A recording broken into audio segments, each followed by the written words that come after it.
Hi, my name is Fuji, and I'm here to tell you about my own legend stories, and the title is The Granny's House.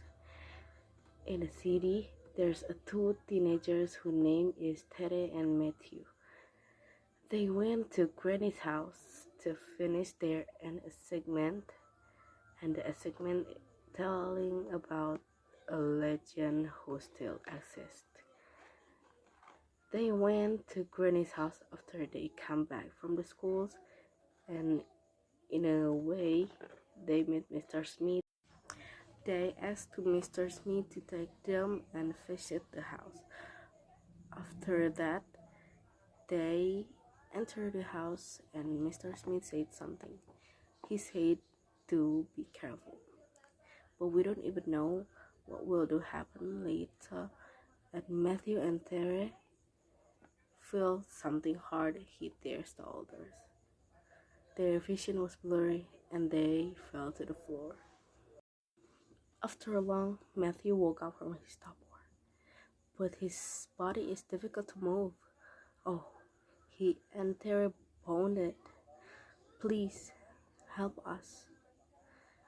The man turned his head. How surprised Matthew was because the man was Mr. Smith. Exactly what happened? Mr. Smith approached. He pointed the knife he was carrying Matthew's chin. Let me tell you something. Flashback. 17 years ago, there's a husband and wife who look happy while embracing each other in front of a house that is almost empty. Honey, finally our hard work paid off. The woman smiles sweetly, looking at her husband lovingly. The husband rubbed his wife's hair. I'm glad you're happy, Rennie. Smith and his wife Rennie are building the house they have dreamed for 3 years married. You have to promise that you have to finish this house no matter what. Rennie suddenly stayed dismayed, cocklet. Whatever. Rennie nodded.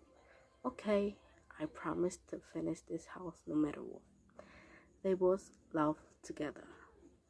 Smith said goodbye to Rennie to go to a construction employee to discuss. Rennie did the same. She said goodbye to Smith to go around to see how much progress the construction of his house was. She walked around with a feeling anything strange or uncomfortable.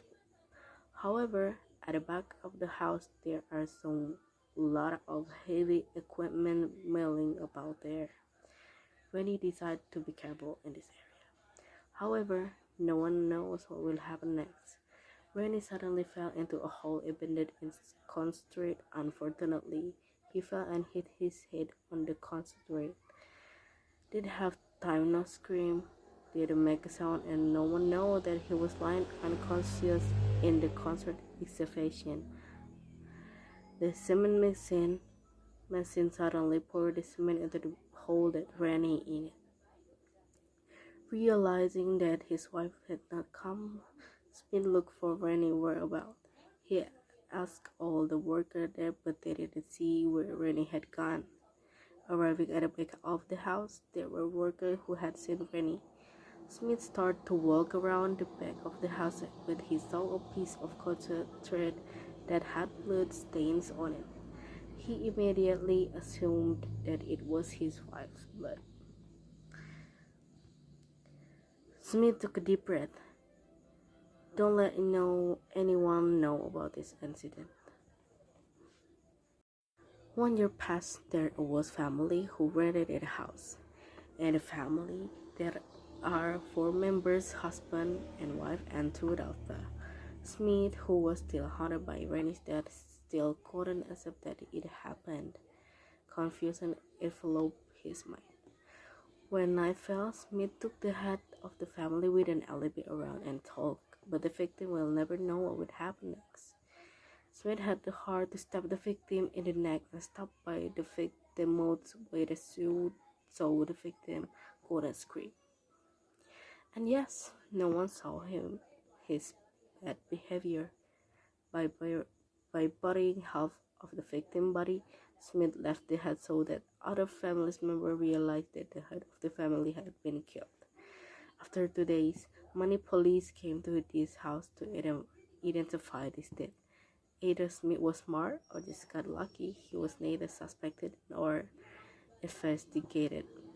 With that, Smith escaped. After that incident, the family who rented the house had to leave because they didn't want this incident to happen again.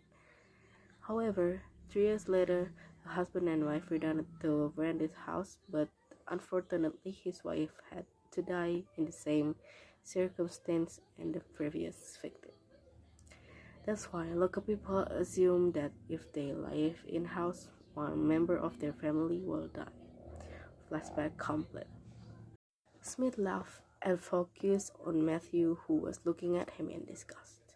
Without knowing that Terry had managed to untie his ties and then approach a corner to get a wooden bag.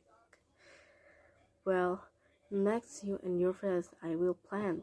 Smith's grin was sinister, but Matthew chuckled and this. Before you elevated us, my friend will finish you off first. Matthew hit Smith's forehead with his own forehead. Terry, who was ready, immediately hit the block on Smith's shoulder. As a result, without being able to fight, Smith fell unconscious. Quickly, Terry untied Matthew's body and immediately ran from this house. They ran through the night sky without the physical they were riding it. I will never go there again.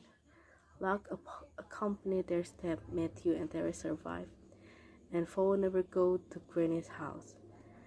But finally, the truth was revealed. The death of the victim who people doubt were beyond reason have now been proven to be that they were killed in vain by Smith, who was showered with goodwill toward his beloved wife. So that's it, and thank you.